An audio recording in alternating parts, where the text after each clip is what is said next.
Ford High School Weekly is brought to you by your Oklahoma Ford dealers. Ford is the best in Oklahoma. And by Rib Crib, smoking good stuff since '92. Welcome to Ford High School Weekly. I'm your host, Deon Amate. On this week's episode, we have a special guest for you guys. I'm talking with Ethan Rolen, the guy who's the man over there for the Greater Tulsa Officials Association, Mr. President himself. How's it going, Ethan? Good, Deon. How are you today? Not too bad, not too bad. So first, before we get into everything, what is the Greater Tulsa Officials Association? So the Greater Tulsa Officials Association is we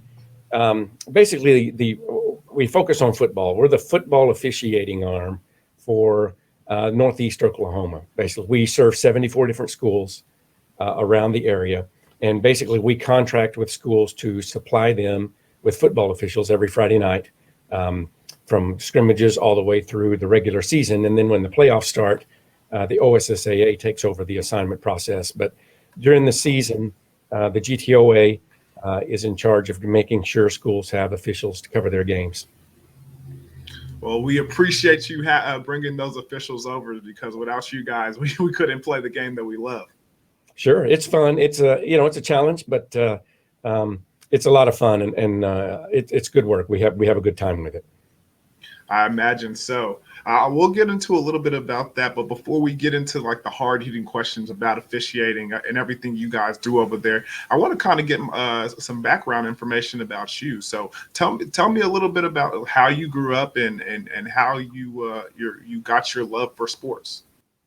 Yeah, so I grew up in Texas, small town Texas, back in the 80s, and I played high school football just like a lot of different guys did. I was not good enough or talented enough to go to the next level. But the love of football, the desire to be involved with football never left me. It never changed. And then as I got older, I figured out, I moved to Oklahoma, got married, and moved up here to Tulsa. And when we got here to Tulsa, I said, you know what? I think I can still be involved in football. I'm not a coach, I'm not a player, but I can officiate. I've always been interested in the rules and the things behind the scenes look of football. So I started looking for how to get involved with officiating. Basically, I had a friend that I knew did some officiating, and I just called him out of the blue and said, hey, how can I get started and where do I begin? And that was back in the year 2000. And I've been actively officiating for 21 years now. And it just gets better and better. And I've done small college, I've done Division II college, I've done high school, I've done many different levels. I've done third graders all the way up through, like I said, college kids. It's a lot of fun. It's a lot of work, but man, if you have a passion for football and want to stay involved, but you can't play it or coach it, this is a great way to do it. All right, let's go back a little bit. You said you played the game. What position were you at when you were growing up? Well, I was a wide receiver and strong safety. Played both ways most of the time. I played, like I said, at small school, so we had to go both ways a lot because we just didn't have enough guys. So I played strong safety and tight end, wide receiver a lot. And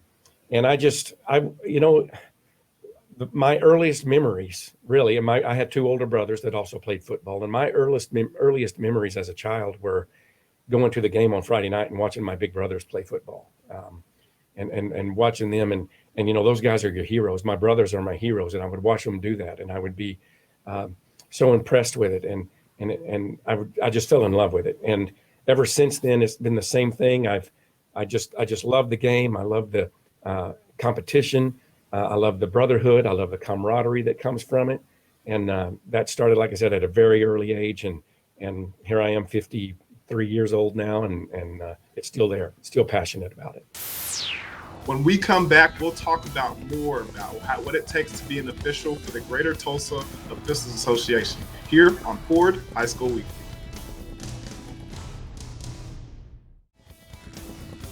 Welcome back to Ford High School Weekly. We're talking with Ethan Roland, the guy who's the man in charge of the Greater Tulsa Officials Association. Ethan, now tell me a little bit more about your responsibilities over there. Yeah, so we have the Greater Tulsa Officials Association. We have about 215 officials. And what we do is, like I said, we are in charge of making sure that the schools have officials for Friday night. We contract with different schools around the area. It takes a little time and effort to get involved. We have some requirements you have to go through to be an official. You have to be certified by the state of Oklahoma. You have to be certified by the Greater Tulsa Officials Association. You have to go through training. And we can get into more of that if you want to, and how we do that. But there's a lot of different steps you have to take, and it does take commitment. It does take time, but in the end, it is definitely worth it. So what's your responsibilities as the president of all that? So it's kind of like a CEO, chief executive officer. I just kind of oversee everything, make sure that we have officials where we need them. We have an assignment committee that assigns the games, but I just kind of oversee that committee. I'm kind of in charge of training, making sure we have training opportunities for all our officials. We have clinics in the off season. I'm in charge of developing those clinics and bringing guys in to teach us and train us. I'm just and making sure you have to pay your dues, local association dues. So that pays for websites and training opportunities, training websites that we use. And when you join the GTOA and you pay your dues, which is $40, you pay $40, you become a GTOA official. That pays for our huddle sites, which is where we can go out and use game footage that the coaches send in to train the officials. We don't look at it like a coach. We don't share it with other teams, but we use it to train our officials. We have website fees that we have to keep up with. We have lots of different things that I just kind of oversee and manage and make sure we have it all running smoothly. I'm used to reading defenses and looking at the offense and kind of understand what I'm about to see as far as down and distance and circumstance. But how does it come into play with an official? It's a little different from a player's perspective. A player gets a lot more, in depth with it, if that's the right word. A player has a lot more responsibility on those lines. From an official's perspective, what we read is snap, tackle, ball. So we see the snap, it's a clean snap. We go to the offensive tackle or the guard, whichever we're closest to, typically read their blocks. Are they pass blocking? Are they setting up? Are they firing out to do a run play? Snap, tackle, and then we find the football, whoever has the ball responsibility. Now, we have 5 officials in high school, and not all 5 guys have ball responsibility. Only one of the 5 have ball responsibility. So we read the play, we read the snap, we read the tackle, we read the ball. Whoever has the ball goes to the ball. Whoever has other responsibility goes to where we're supposed to go and officiate the play. We have to remember the difference between a player and an official is we don't watch the ball. If the ball is not my responsibility, I don't watch the ball. I don't find the ball. I don't go to the ball. I stay where I'm supposed to be. We officiate players. We don't officiate the football. So there's 22 players. We have to have eyes on all 22. And if we're all watching the football, then we're missing a lot of stuff. So it's different in that once we find the ball and whoever's ball, they go to the ball and then we don't. So it's a little bit different as a player. But yeah, we read the play. We try to anticipate what might or might not happen. So that kind of brings me to my next question. We've kind of honed in on football here. Are you involved in any other sports? And if so, how does that kind of differ from the game of football? I'm not anymore. I used to be. I did some basketball and baseball, officiating as well through my years, and I enjoyed those sports as well. And they're different games. There's a different feel to it, and I enjoyed those as well. But football has just always been my passion and what I really, really got into and studied and learned. But basketball is different because it's just a different game and has a different feel to it. Football is more of a team thing because you have 5 guys and it's the same 5 guys you're with every Friday night. You have a crew and you go with that crew every Friday night. So it builds a brotherhood. And you're kind of like the third team on the field and there's kind of that teamwork to it. Whereas basketball and baseball is not so much a kind of more of an individual, even though you have other officials with you, those officials might be different every night you have a game. And the thing about football that keeps me there, draws me to it, is really the teammate, the relationships that you build as a football crew. More with Ethan Rolen coming up when Ford High School Weekly continues. Ford High School Weekly is brought to you by Billy Sims Barbecue. It's not just barbecue, it's Boomer Q.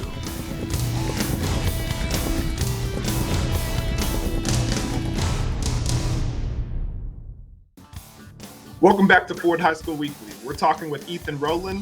What's your least favorite part about, officiating? This probably fans. Is that okay to say? I don't know. And don't get me wrong, fans have every right to yell at the officials. As a matter of fact, I enjoy it when they do, and it's fun, and it doesn't offend me at all. But the hardest part of officiating is recruiting new officials, having them come in and teaching them. But while we're trying to teach them and get them up to speed, and they're getting yelled at, they're getting accosted in the parking lot at times. It's very difficult to bring a young guy along or gal and keep saying, look, it's going to get better. I promise it gets better. I promise it gets when in the end, there's a lot of abuse involved. Verbal, physical is rare, very, very, very rare, but it happens. But a lot of verbal abuse that you just have to work your way through. And that's probably the least attractive part. Now, you knew this question was going to come next. I mean, for all the stuff that you guys have to endure, what's the funniest thing maybe a coach or a fan might have said to you while you were officiating a game? Well, I've heard a bunch. So I'll tell you this. So what I always say to a fan, if there's a fan there and, we're joking around before the game or something, I always say something creative, because I've heard it all. If you come up with something new, that's great. But probably the funniest thing I've heard, we were at Coweta, actually. I had a game at Coweta, and we had a foul.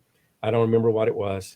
And I'm not in good a shape, Dion, as I used to be when I played football. Obviously, I mean, you're in great shape, but I'm not. And so we announced, and I'm announcing the foul. It's a holding. I'm announcing holding on the offense, and it's deadly quiet. But I hear a person in the stands yell out, "You must like cheeseburgers," because I'm a little overweight. So I just laughed and moved on. And but yeah, I do like cheeseburgers. But who doesn't like cheeseburgers?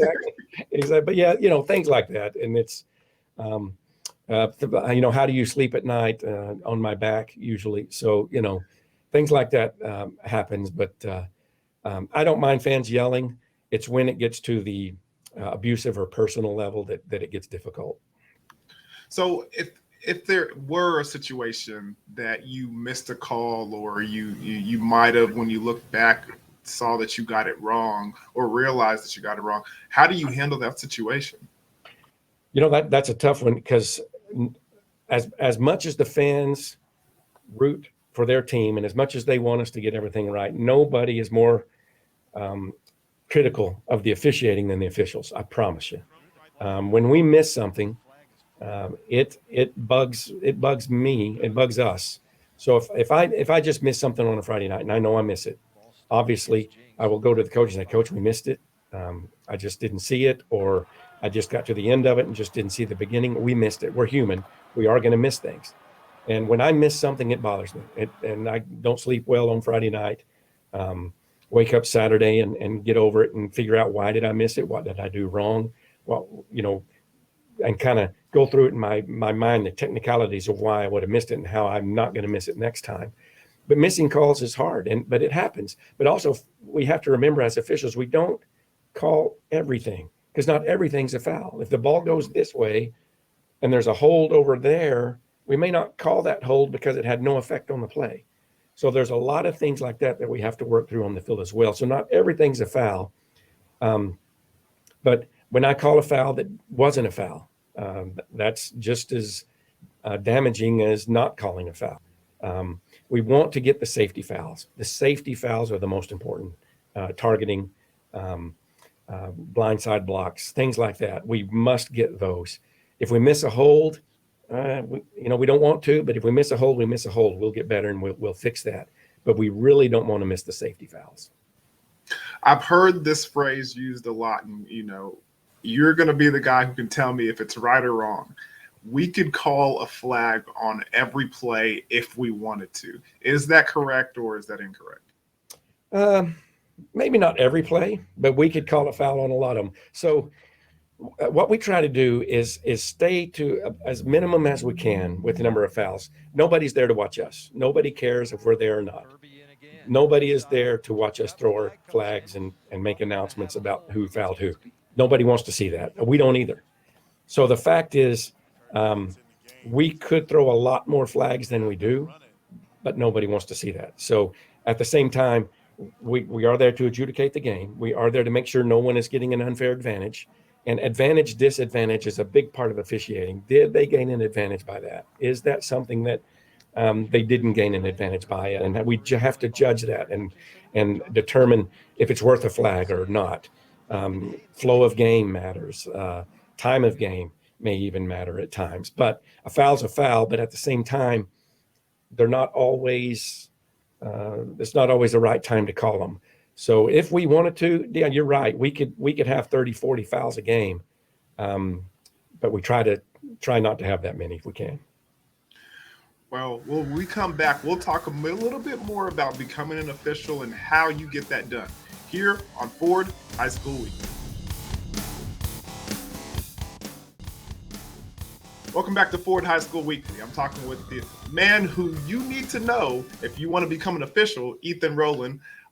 Ethan, now I phrase that and I say that because there's so many people that are interested and want to be a part of the game, and you kind of have the instructions on how you get that done. So if people want to become an official after they listen to you and have seen all the things that take place on Friday nights, how do they get that done? Yeah, thank you for that question, Dion, because we need officials. We need guys and gals who are interested and ready to officiate. You know, it used to be a guys only thing, but now there's women in the NFL, there's women at Division I college, there's women who are doing high school football. So we need people to help us. So the best way to get involved with that is go to Greater Tulsa Officials, TulsaOfficials.com. TulsaOfficials.com is our website. On that website, you can find my contact information. You can find my email, phone number, anything like that. And I'm happy to help you get involved. The best time to do that, here's some of them, because a lot of people think around, August, September, they think, oh, it might be fun to officiate. Well, that's not the time to get started. The time to get started in officiating is probably about February. Football officiating is probably about February. If you reach out to us around that time frame, February, March time frame, that's about when we start our training for the next season. We have a clinic in May that you really, if you're going to get involved, you really need to go to. It's a huge officiating clinic. We have NFL guys come down and teach us. We have college guys come in and teach us. We have coaches come in and talk to us.